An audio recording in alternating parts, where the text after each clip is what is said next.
Let's get a little weird. Let's get a little odd. Those sounds you like to hear. We got it going on. It's the OddCast. It's the OddCast. It's the OddCast. It's the OddCast. How the heck is everyone doing tonight? Welcome to the OddCast, where things that are a little bit odd get the nod. So, tonight we are going to be indulging in a nice beer from Artifacts up in San Clemente, California. This is a double IPA called Drop the Ball.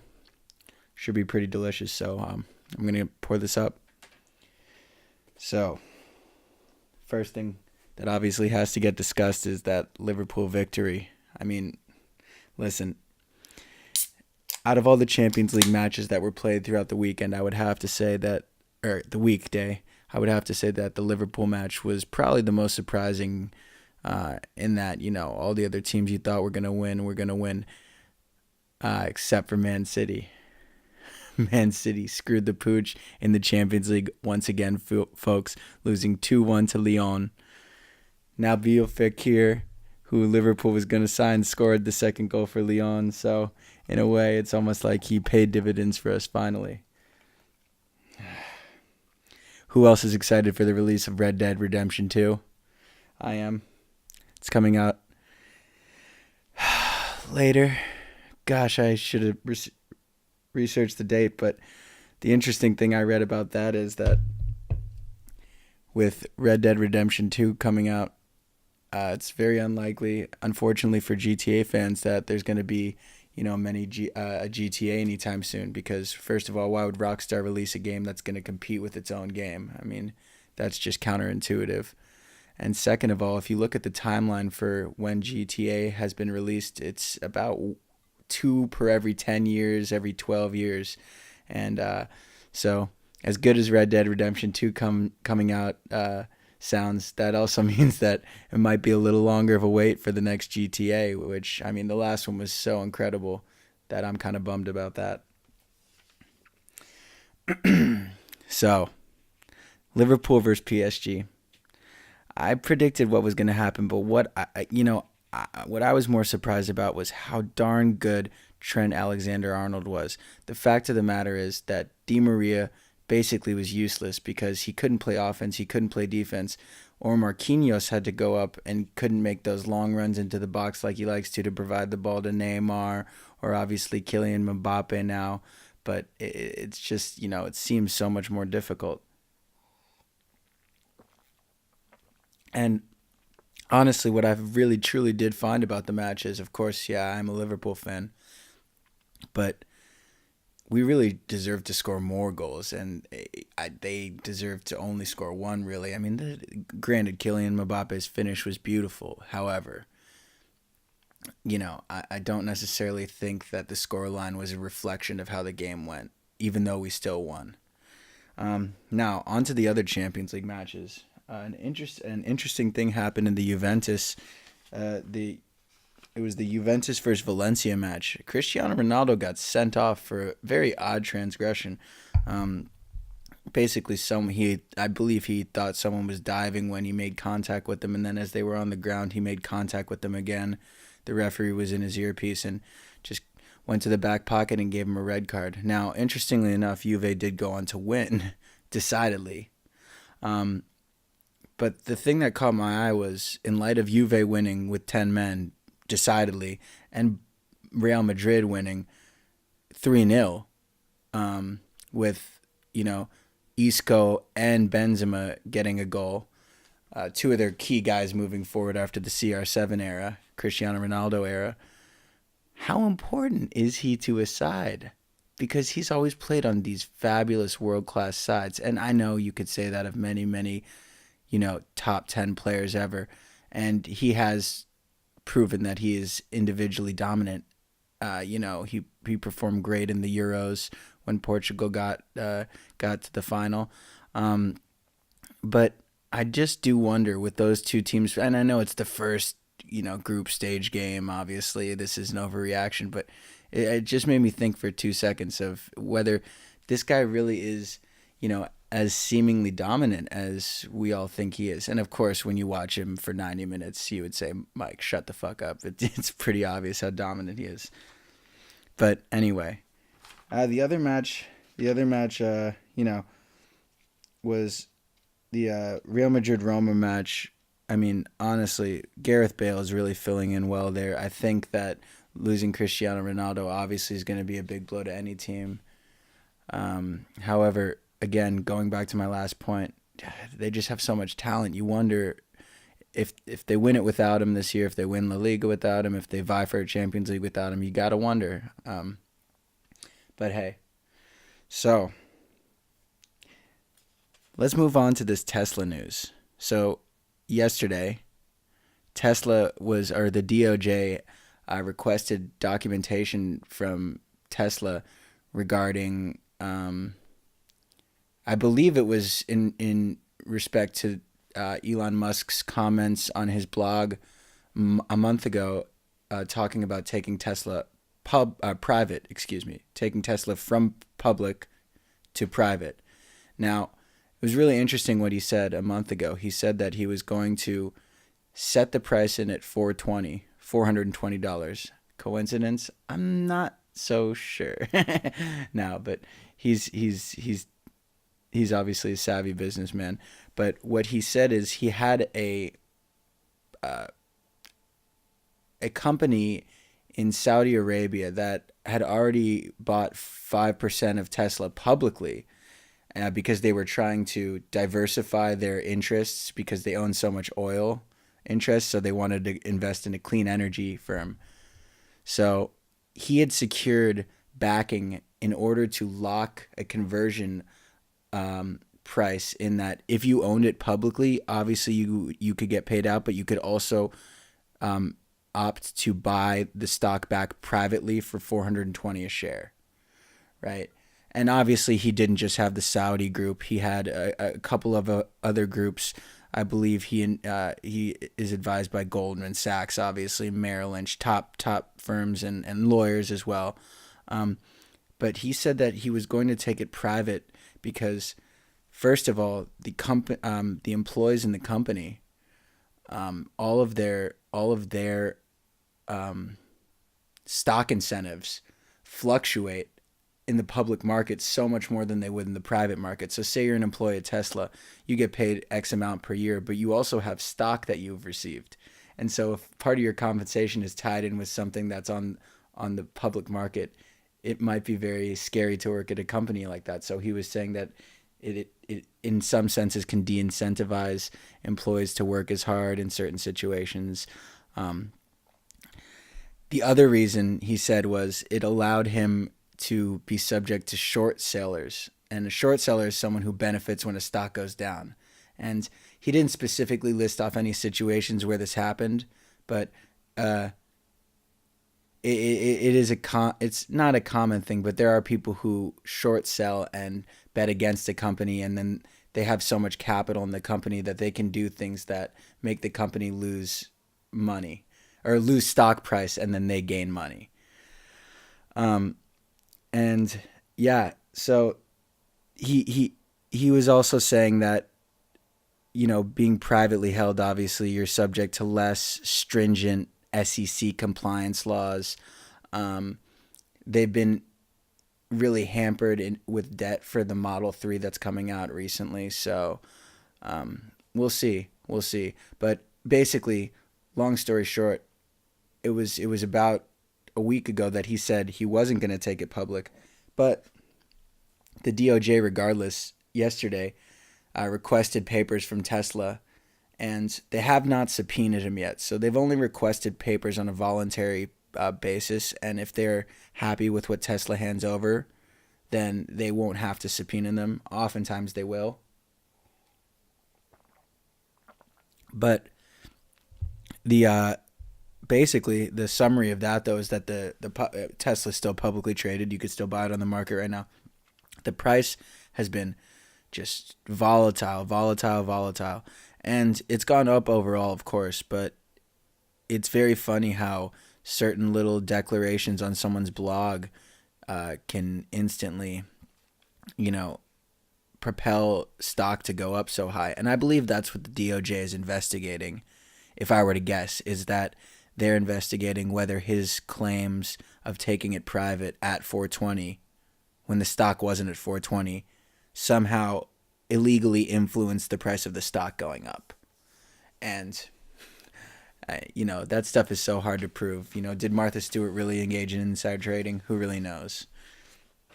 Anyway, so the next thing I wanted to, bring up was I was watching the Padres tonight, and, the Padres were playing the Giants, another team who had an off year this year.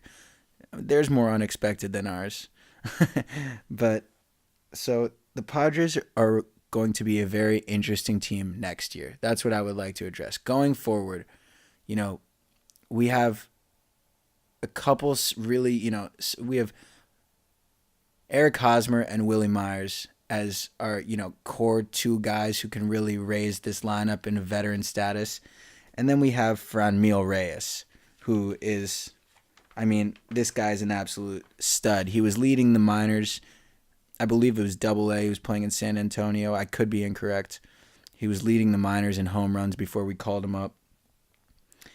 He's 23 years of age. He's from the Dominican Republic. He's 6'5", 275 pounds. He's a hitter. He's played in 77 games this year. He's hitting at a 279 clip as of now with 16 home runs and an OBP of 33.3. So he's getting on base a third of the time that he comes to bat in 77 games in his first year in the MLB. That's something to be excited about, Padres fans.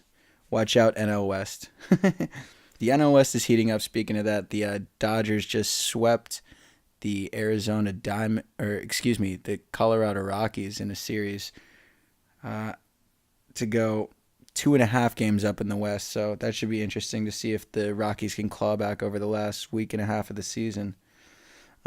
We also have, going back to the Padres, we also have Francisco Mejia. This guy's a stud. Franmil Reyes, by the way, is a right fielder, but he's a stud hitter. But he plays the field very well. We got Francisco Mejia. He's played in 12 games. He's got an OBP of 313. So that's pretty damn good. That's something to look forward to as well. And then we got, young pitchers like Joey Lucchesi. He is 8-8 with a 3.7 ERA. But, I've been to the ballpark a couple times, and he's just had very good command over the zone in certain games. It should be intriguing next year. Clayton Richard coming back. He's had a couple great outings this year. Then we got Urias. He's a promising young player. We got Tatis. He's still in the minors. He hasn't really come up for us yet. We got Hunter Renfroe, who's been, he's been hitting dingers in the latter parts of this year. We got, obviously, Margot, who I really would love to develop into our leadoff guy, who's just really consistent in the leadoff spot. He looks so good when he's good and looks so darn off when he's off. So we'll see what's going on. Manuel Margot. So the thing is, I read an ESPN article, and, ESPN is not what it used to be. I hate to say it. Thank you, Disney. But I read an article in ESPN about a week ago that said the Padres have a decent chance of being the Braves or the Athletics from this year. So hopefully with those guys that I just mentioned, we can maybe, do work and compete for a wild card spot, or at least, battle for a 500 record, because 60-90 is not too fun. Anyway, speaking of, sports, how about that Vontae Davis thing? Vontae Davis retired at halftime. What's funny is actually I read an article today that said he did not even retire at halftime. He didn't even wait. He retired 2 plays before halftime and just sat on the bench. He told his defensive coordinator or his defensive backs coach, I'm not 100% sure, but Vontae Davis is a cornerback, 10-year veteran on the Buffalo Bills, or former Buffalo Bill now, who retired during the middle of a game. Yeah. Retired during the middle of a game. And he said, I owe it to my family to protect my health. And, which all due respect to him for that. I totally understand that. But I think he probably could have hustled out for those last 2 plays and addressed his teammates at the halftime. I would think that would have been a little bit more professional. But he said he basically, it sounded like he just felt like he couldn't hang at the level that he was playing at for 10 years. And he was a great cornerback. He's the, I believe his cousin is Vernon Davis, tight end on the Washington Redskins now. So we'll see what comes of that. A lot of his teammates seemed fairly irked about him quitting. I can understand that, frankly.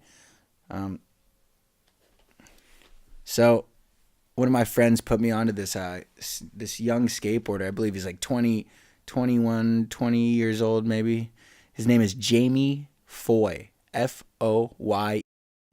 And honestly, you guys got to see a couple clips of this guy. He is absolutely an absolute ripper. This guy the thing is, in terms of street skating, he can do it all. And the way he skates is just so powerful. And, my buddy was telling me, I don't know skating as well as my buddy at all, but he was telling me that, it's not even, it's funny because he doesn't even have the body type to be doing these kind of crazy tricks. But yeah, he's just grinds down El Toro like with ease first try. This guy's a fool. Absolute fool. Jamie Foy. So yeah, got to watch a couple clips of that. Definitely. And the thing about Jamie Foy is, this is a guy that you really don't even have to like skating to like this. This guy's you just appreciate this on another level. This guy's insane. Just the way that he flows around the park is just absolutely beautiful. He skates for Spitfire. He skates for, Spitfire, Diamond, Red Bull, Death Wish. He skates for Bones Swiss. He skates for Thunder and Shake Junt. So, he's legit. He's legit. And just look at his style. Oh my gosh. He is insanely good. He just makes everything look so easy, which in a way in skateboarding sometimes can be both a gift and a curse. Because the tricks, look at this. He makes tricks look so much damn easier than... That's beautiful. And the spots he picks are so cool too. He's such a creative skater. So definitely look up more Jamie Foy. He's a special talent. He's going to be around for years to come. Oh my gosh, look at that 50-50.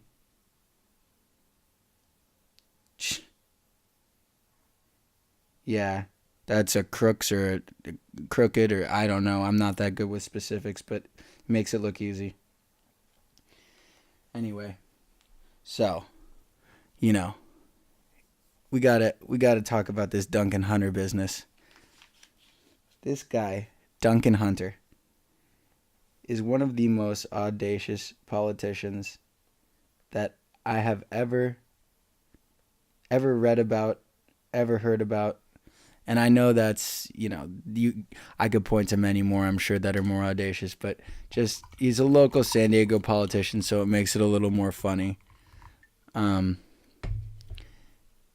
This guy is getting investigated and basically caught up already for just taking money from his campaign war chest, right? Him and his wife. This guy's already been found for $250K in campaign finances that he used for personal stuff. There was a tweet that I read off that some reporter had of him where he he he had $5,000 worth of campaign stuff spent at In-N-Out. In-N-Out burger. I mean, In-N-Out's good, but you can't defraud the voters for In-N-Out. I mean, maybe a few doubles here and there he could have gotten away with, but $5,000, you got greedy, man. He flew his bunny rabbit across the country in a private jet and deducted that for campaign financing because the bunny rabbit is good luck. And listen, this is not a Republican-Democrat thing. I'm not bringing this up because he's a Republican. Democrats do this. Listen, Hillary Clinton is guilty of this to a whole I don't even want to know. Barack Obama did it.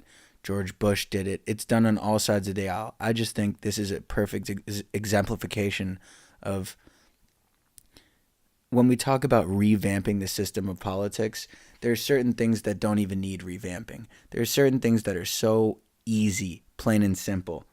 I mean, and the funniest part about this thing is if this guy gets convicted, which he should. I mean, listen, he was buying things, buying swim trunks, saying he was, and telling his wife to deduct it for the Wounded Warrior veterans, that he was giving it to the Wounded Warriors. I mean, they were taking vacations, with campaign donations. But anyway, this is the kind of stuff that's just so obvious that we can so easily fix. That's so transparently wrong with politics. Now, it's so ridiculous that it's just not obvious to everyone that this is something that's completely incorrect and going in the wrong direction. I think it is. But unfortunately, we've gotten so caught up in this left-right debate, which I understand that people, care about that. And, more power to you for being involved in politics and knowing about the parties. But to a certain extent, we have to figure out the baseline level before we can even address the two sides. Because this kind of behavior is absolutely preposterous. I mean, listen. Throughout the relevant period, the Hunters spent substantially more than they earned. The indictment states they overdrew their bank account more than 1,100 times in a 7-year period, resulting in approximately $37,761 in overdraft and insufficient funds bank fees. Dude, in 7 years, $37,761 just in overdraft and insufficient funds fees. You have to be living a demented life for that, for you to think that that's okay to waste $37,000 in overdraft fees. That is absolutely wild. I mean, Margaret Hunter, his wife, spent $259.31 in campaign funds to take her family to the San Diego Natural History Museum and the Prado restaurant in Balboa Park. To conceal and disguise the illegal charges, she falsely told the treasurer that they were for gift basket items and a meal with supporters. I mean, the thing about it is, when someone pulls some shit like that, it's almost like the more obvious you pull, the more stupid you think everyone else is, the more insulted I get, the more you should be punished. No, I'm just kidding.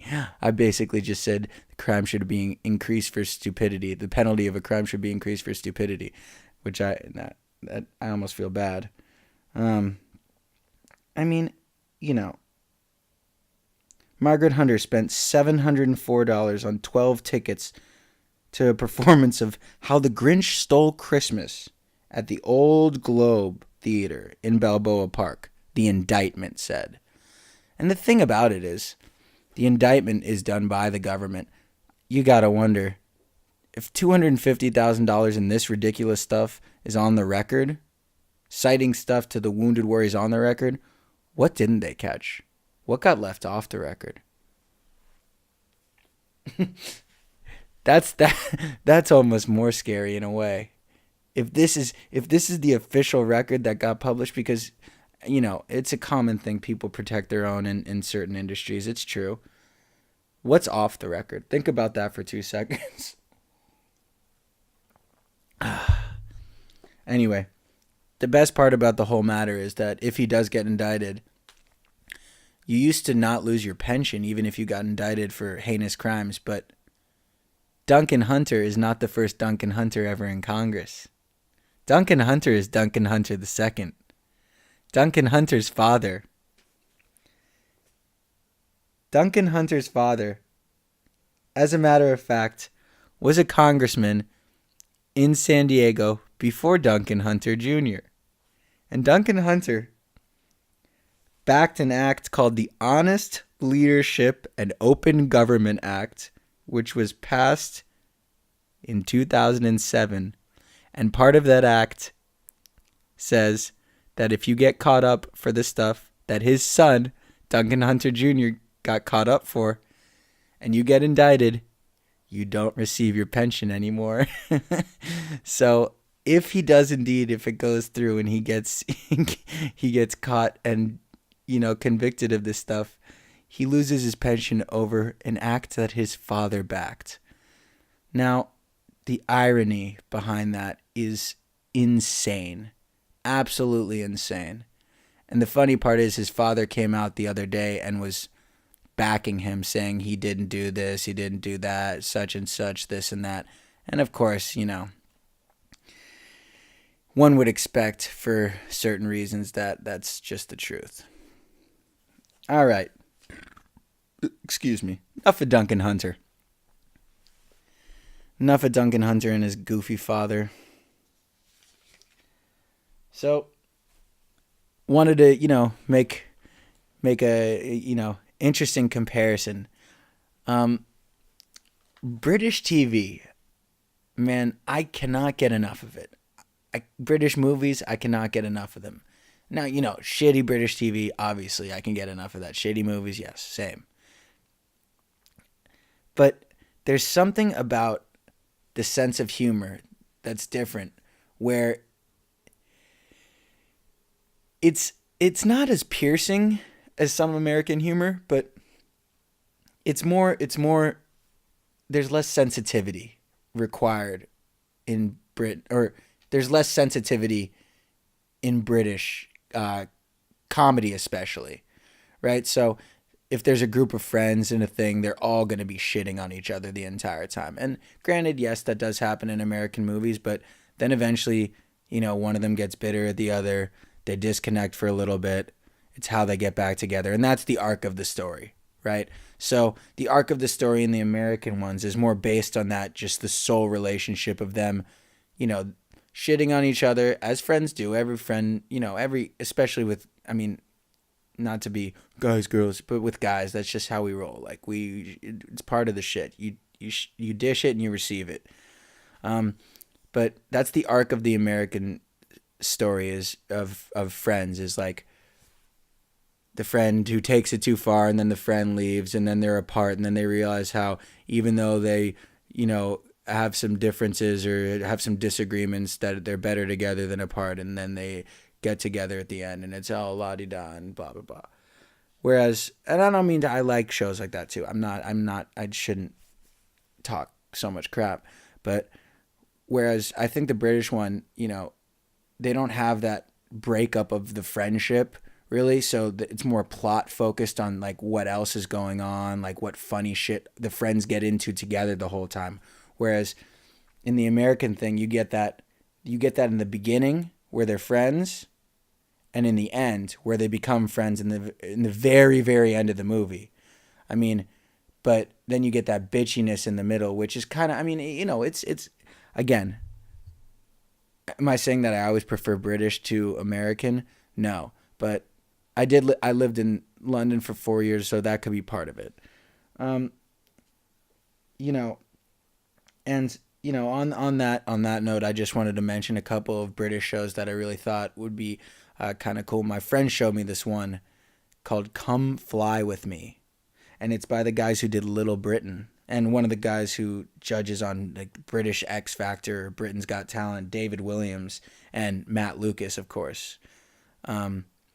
They are two comedic geniuses. It's a mockumentary basically about Stansted Airport in England, and it kind of goes through the roles within the airport, but all the roles are played by the same two guys, Matt Lucas and David Williams. And it's it's just very well done, and honestly the makeup, it's goofy, but it really does make them look like different people in a very caricaturesque way. Um, it's on Netflix. It's only a season long, 6 episodes, 29 minutes each, but it's great. It's great. Just to give a few roles that they have the paparazzi at the airport. They have the baggage handlers. They have the CEO of a low cost airline. They have the grounds crew guy, kind of a roving grounds crew guy, and then they have obviously the flight attendants, the pilots. So they kind of have the whole thing covered, and it's a really fun watch if you're stressed out. It's just kind of goofy, really reminiscent of kind of not David Brent's Office, but a little bit like that. Almost reminiscent of the early American Office in a way, in that they had all the roles covered. Creed in quality assurance, Michael sales manager, Dwight salesman, Kelly customer service. Just how they had all of the company, but this is in an airport. I mean, it's just brilliant. My friend showed me it, and I've rewatched it already so many times. It's a good way to take the stress off because it's so damn goofy. And then another one. It's kind of like, in a weird way, it's like an extension of if anyone's ever seen The In-Betweeners, which is kind of a classic like British television show that was on, I believe it was on just regular TV over there. I don't think it was cable, but I could be incorrect. The In-Betweeners, Joe Lucas stars in this show on Netflix called Fresh Meat, and it's kind of in England, if you don't get placed in one of the dorms, which are called the halls, they have these things that are student houses. And it's basically just exactly what you think it is. It's what you get here in like your second, third, and fourth year of college. You get a house with people you met in the dorms, and you all pitch in, you all get a room, and yeah. So they do that freshman year if you don't get into the halls there. And this is about basically Joe Lucas and, gosh, I'm blanking on his name right now. But it's a bunch of kids who go into a student house, and they're kind of just working their way through.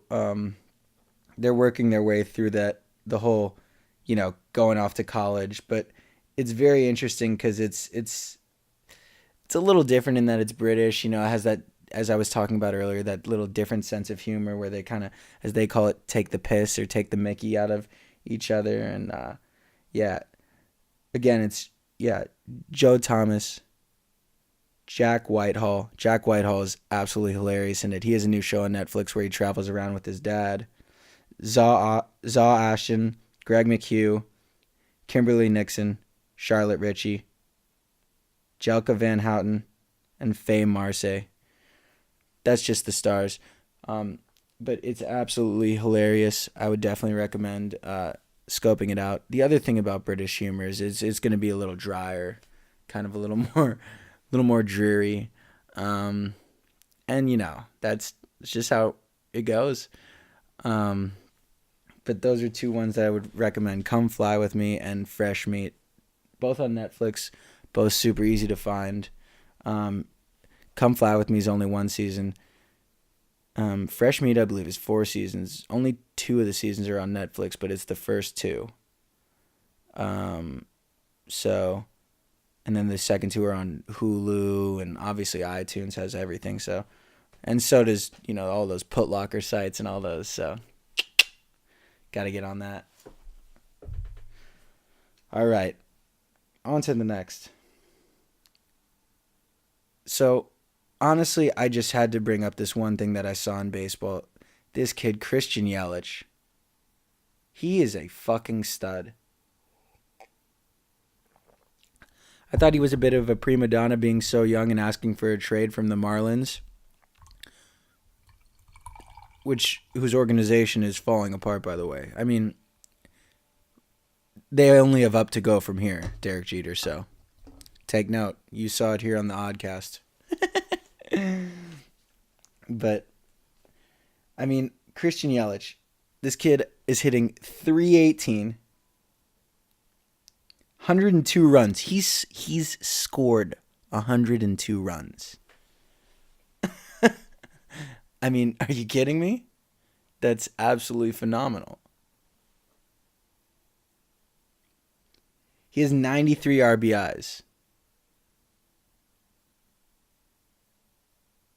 And he has a 385 on base percentage. That means he's getting to, if he hits freaking 10 times, he's getting on base almost 4 out of those 10 times. I mean, that's pretty awesome. On base percentage, I find, is a great measure of players. But the amazing thing is that Christian Yelich has hit 2 cycles this season. Now, a cycle in baseball is very rare. Cycle is when you hit a single, a double, a triple, and a home run all in the same game. He's hit 2 cycles in the same season. He's also one of the only, I believe he's the first ever player to hit 2 cycles in the same season against the same team, the Cincinnati Reds. Poor Reds. It's been a rough go. But, ultimately, Christian Yelich is one to watch going forward. He's going to be the face of the league, face of baseball. So, yeah, keep an eye on Christian Yelich.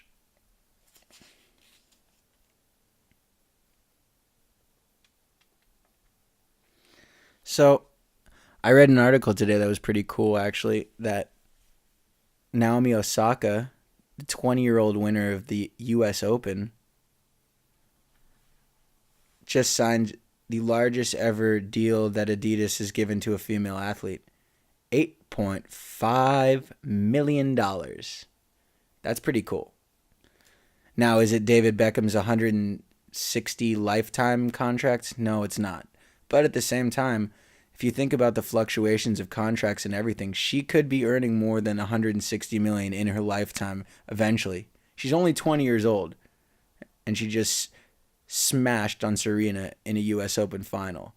So I think it's safe to say that there's a possibility that she could earn well over $100 million in endorsements in her lifetime. She's a very, very well-spoken athlete. She's,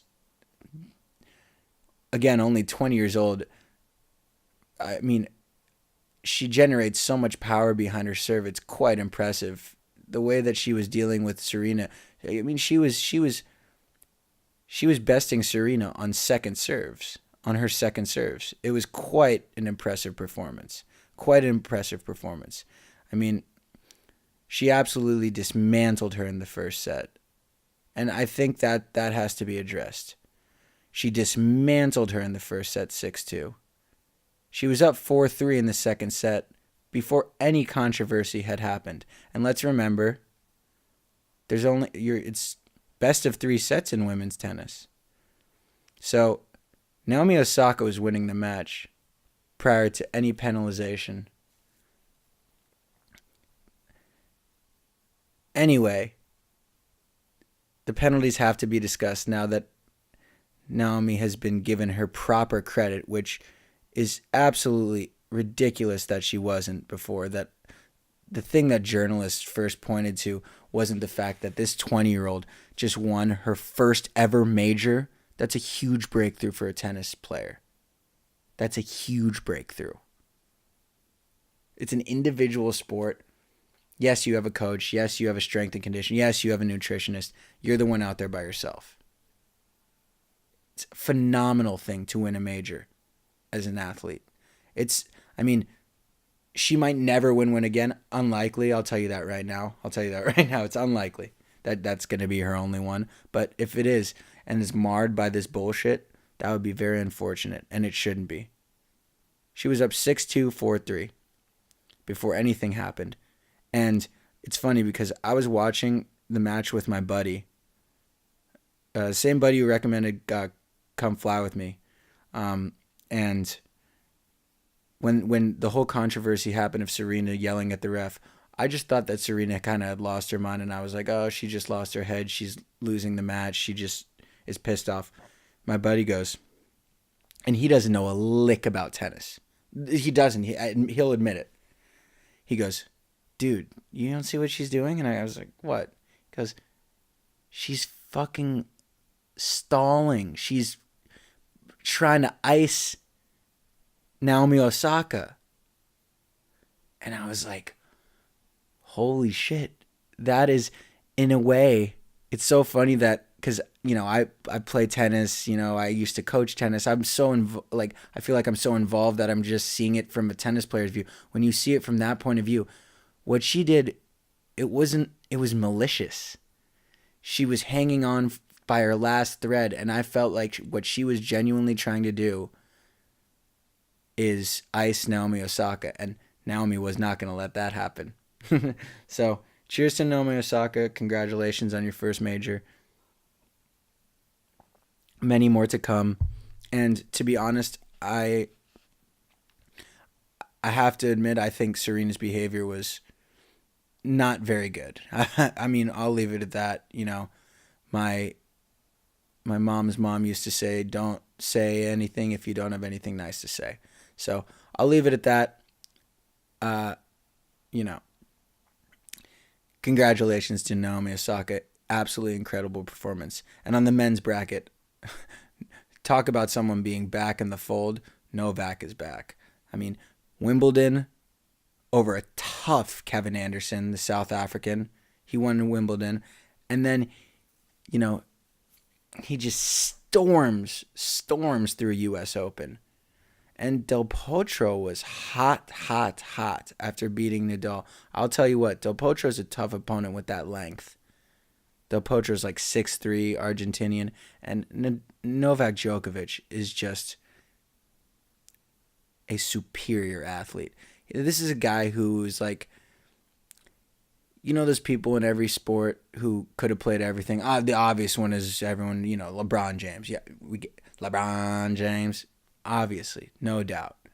But, then there's, you have guys like Novak Djokovic. Apparently, Rafa Nadal is insane at, like, everything. Tiger Woods. People say that they could have played a lot of sports. Who knows? But Novak is back. I believe that was his 14th major or 15th major. He's probably one day. There's a bold statement. Federer's still playing. Federer's at 20 majors. Best player of all time, in my opinion. Novak will eventually pass him, I believe. I think it's inevitable. If he stays healthy. That's a big point of emphasis. So how about this? How about the Pats getting Josh Gordon? Now the Pats have a particular history with a quote-unquote troubled wide receiver. I don't know if he was as troubled as Josh Gordon. Randy Moss. Now Randy Moss, of course, comes from Rand, West Virginia. Definitely tune into that 30 for 30 on Randy Moss if you get the chance. It's pretty awesome. He's a cool guy. I'm talking as if I know him or something. But Josh Gordon is definitely a polarizing figure, to say the least. This guy has had a very troubled past. He said he was self-medicating. He said he was self-medicating in middle school with Xanax and marijuana. And, look, I'm not one to talk anything about self-medicating with marijuana. That's ridiculous.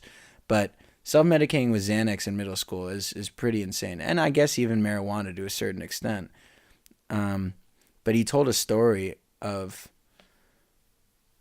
passing out in class and with drool, and he woke up with all the kids laughing at him. And this was in 7th grade.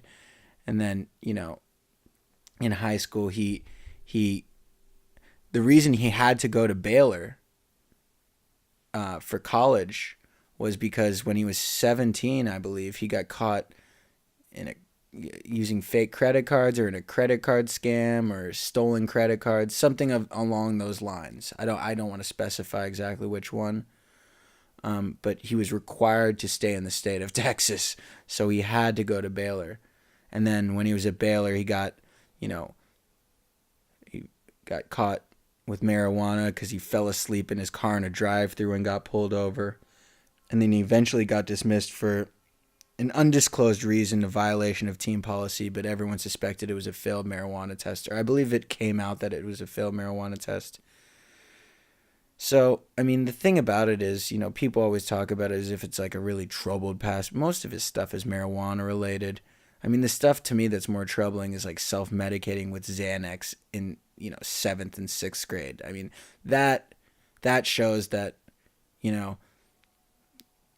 I'm talking as if I'm some role model, but here's a young man who definitely has some issues. And I think the Patriots have proven time and time again that they're able to take some guys, let's leave out Aaron Hernandez, but they've taken some guys and really turned it around for them. And really, I think Josh Gordon is I'm always going to be optimistic with something like that. I mean, I saw him on the Hard Knocks, on the HBO special of Hard Knocks with the Cleveland Browns this year.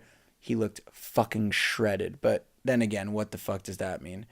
But I wish nothing but the best for Josh Gordon. I think to be honest, the fact of the matter is he still put up a season with 1,600 yards, 9 touchdowns. I mean, that's why people are going to sign him in the end of the day. That's why people are taking a chance on him. But again, that doesn't mean that I can't wish the best for him. So, Josh, hope you have a great season. I fucking hate the Patriots for some reason. I don't know why. You just either like them or you hate them. I hate them because John Kerry looks like their symbol. No, I'm just kidding. But I wish nothing but the best for Josh Gordon, and I think the Patriots are a perfect landing spot for him. I think the final straw with the Cleveland Browns apparently was that he was supposed to do this clothing shoot, and when he went to the clothing shoot, it turned out that he started doing 40-yard dashes, and he pulled up apparently from one of the 40-yard dashes clutching his hamstring. But see, the thing is, at that point, that shit could have happened in practice. Like, and in the words of Allen Iverson,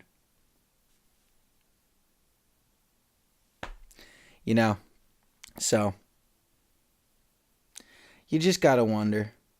You just got to wonder. And you got to hope nothing but the best for Josh Gordon because obviously, dude, if you record a season of 1,600 yards, on the Cleveland fucking Browns, and he only played 14 games that year. He missed the first 2 because of a substance violation. They caught him on like a plane with like alcohol. And the thing is, too, that, the time he got pulled over with alcohol, I believe he blew a .09. Like, basically, people always say this guy is shrouded in, like, substance abuse and this and that. I really don't think it's as much as that as it's kind of that he's violated the league policy and hasn't been able to handle his business. But I think there's probably people in the league who are taking, I mean, they give you cortisone shot. They allow guys to go in and get cortisone shots and come back out. And they're not going to let a guy smoke marijuana. There's a bit of a miscalculation. So that's definitely an interesting one. I brought this up earlier about, ESPN when I read an article from them and how the Disneyfication of ESPN has been a little bit, as a sports fan, has been a little bit detrimental, in my opinion, of what's happened over at ESPN. But it has not only been that, folks. It has not only been that. I mean, come on. Have you watched a Star Wars film?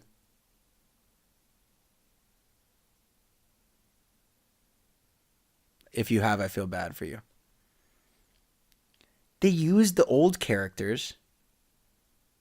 Basically, there's no relevant... It's just like a goofy new plotline that feels so different and disconnected from anything Star Wars. I mean, again, this might be me growing up and saying, well, you don't know how far I walked to school and getting like that with Star Wars. But I fell asleep during the first set of these new ones that came out. I fell asleep in the movie theater and I had to watch it again.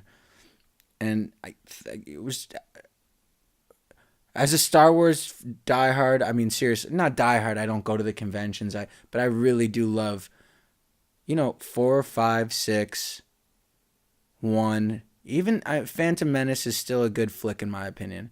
2 and 3 are alright. 2 and 3 are alright. They're still Lucasfilm, but, the thing is, Disney didn't have to buy Lucasfilm. You just keep it in the realm, man. What are you going to have Mickey in the next one? And Goofy is the fucking villain. And, it's just a little crazy. It's getting a little crazy. And then, the Disney takeover includes that and then the ESPN, as I mentioned before. But then it's also, they now own The Simpsons. They got 20th Century Fox. That got approved. You gotta wonder where it ends, because it's not like they're buying these little, rinky-dink companies. They're buying serious business, maybe they're not Fortune 500, but Fortune 500-esque companies, companies that if I told you 20th Century Fox or Lucasfilm at one point was on the Fortune 500, maybe not Lucasfilm, that's a stupid one, but Fox, you would think that'd be on the Fortune 500 list. So, and the last thing I want to leave it off with is just a recommendation of a great local bar and restaurant, kind of a pub.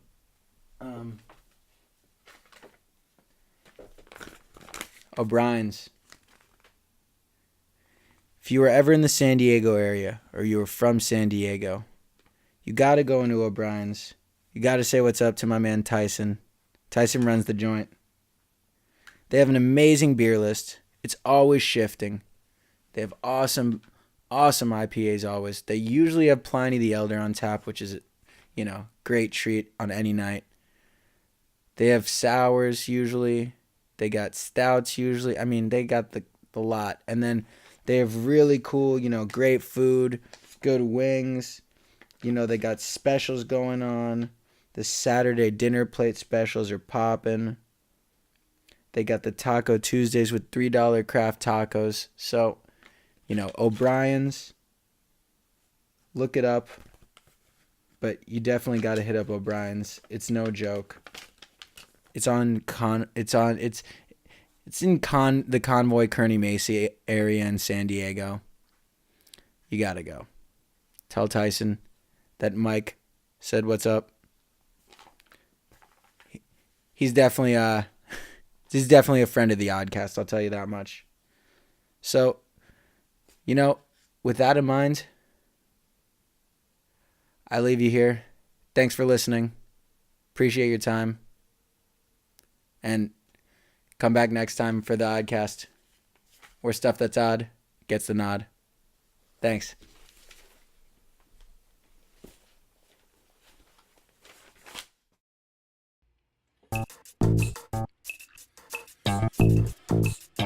Let's get a little weird. Let's get a little odd. Those sounds you like to hear. We got it going on. It's the OddCast. It's the OddCast. It's the OddCast.